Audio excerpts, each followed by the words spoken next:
सभी भाई बहनों को नमस्कार। मैं हूं नितेश, आपका दोस्त, और आप देख रहे हैं यूट्यूब चैनल कंपटीशन बॉस। लगातार वैकेंसी बताता रहता हूं मैं, और ये जो वैकेंसी है खास करके उन बहनों के लिए है जिन्होंने एएनएम किया हुआ है। काफ़ी अच्छी संख्या में वैकेंसी है, लंबे समय से इंतजार था, आ गई है। तो शुरू में बता रहा हूँ कि ये वैकेंसी केवल और केवल महिलाओं के लिए है, मेरी बहनों के लिए है। पद का नाम है महिला स्वास्थ्य कार्यकर्ता, यानी कि एएनएम वैकेंसी 2024। इसमें डिटेल आपके पास होगा। आवेदन में जो आपको एप्लीकेशन फॉर्म भरना है उसका लिंक मैं दे दूंगा। इसमें जो सर्टिफिकेट लगेंगे वो भी आपको उसी लिंक पर मिल जाएंगे, इसका सिलेबस मिल जाएगा। लेकिन थोड़ा सा इसमें कुछ अलग हटके मामला है ईडब्ल्यूएस सर्टिफिकेट को लेकर के, वो भी आपको बताऊंगा।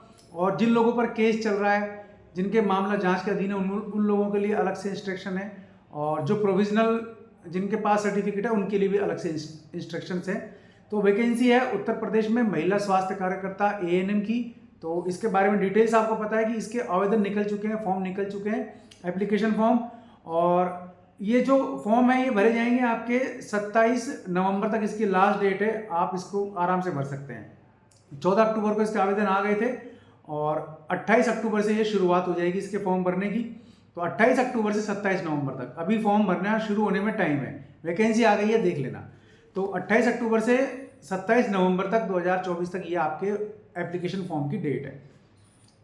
अब फीस इसकी 25 रुपये है। 18 से 40 वर्ष इसकी एज लिमिट है। और जिन्होंने एएनएम का डिप्लोमा किया हुआ है 2 साल वाला, जिसमें उन्होंने इंटर्नशिप भी की हुई है, यानी कि 6 महीने की इंटर्नशिप होती है, वो भी शामिल है। तो जिन्होंने 2 साल का एएनएम डिप्लोमा किया हुआ है वो लोग इसमें शामिल हो सकते हैं। लेकिन उत्तर प्रदेश नर्सिंग काउंसिल में उनका रजिस्ट्रेशन होना जरूरी है, ये बात ध्यान रखना। क्लियर है? जिनका रजिस्ट्रेशन नहीं है वो इसमें अप्लाई नहीं कर पाएंगे। क्लियर? तो ये बात एक बार आपको याद रखनी है। कुल पदों की संख्या मैंने बताया कि 5272 इसमें पद हैं। अब इसमें शामिल कौन हो सकता है, इसके लिए एलिजिबिलिटी क्या है? देखो, एलिजिबिलिटी 2 तो ही 12th पास हो और एएनएम का डिप्लोमा किया हुआ हो। तीसरी बात, जिनका registration Uttar Pradesh nursing council में हो। 3 चीज। लेकिन इसके अलावा जिन्होंने पीईटी 2023 क्लियर कर रखा है, जिसके पास पीईटी यूपी पीईटी यानी कि उत्तर प्रदेश में जो पीईटी होती है 2023 में जो हुई है वो क्लियर है, उसका स्कोर कार्ड उसके पास है, तो ही इसमें एलिजिबल होगा। सीधा मेंस में अपियर होना है आपको। क्लियर है? 5272 पदों के लिए वैकेंसी है। एक चीज क्लियर होगी, जिन्होंने पीईटी 2023 यूपी का क्लियर नहीं किया वो इसमें शामिल नहीं होंगे, चाहे वो 12th पास हो, चाहे वो एएनएम हो, चाहे उनका रजिस्ट्रेशन हो रखा हो। ये बात क्लियर है? तो पीईटी एक चौथी ऐसी शर्त है जो बहुत मस्ट है। क्लियर?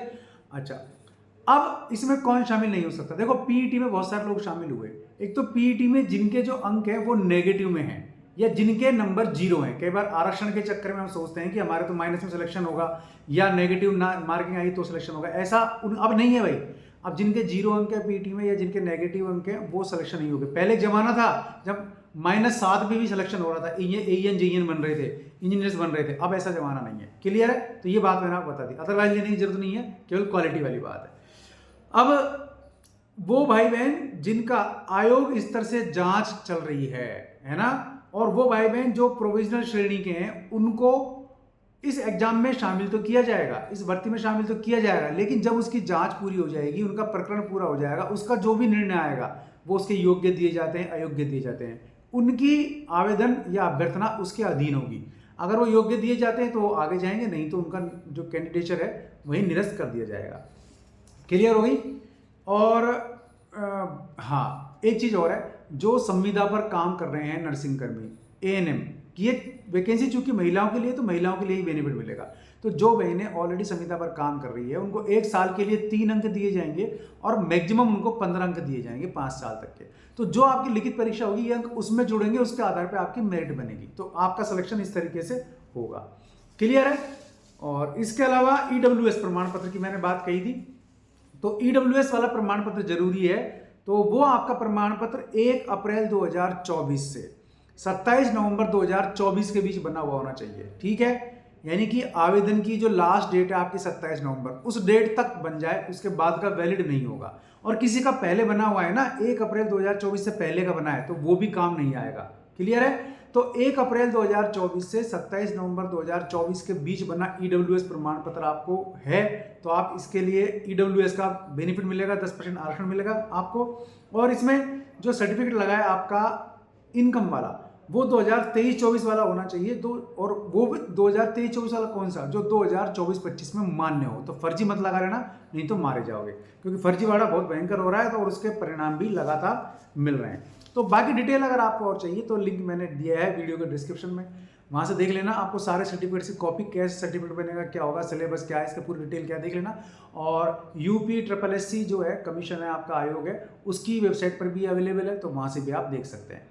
वीडियो पसंद आया तो लाइक और शेयर जरूर कर देना, चैनल पसंद आया सब्सक्राइब कर लेना, बेल आइकन दबा देंगे आप तो वीडियोस के नोटिफिकेशन मिलते रहेंगे।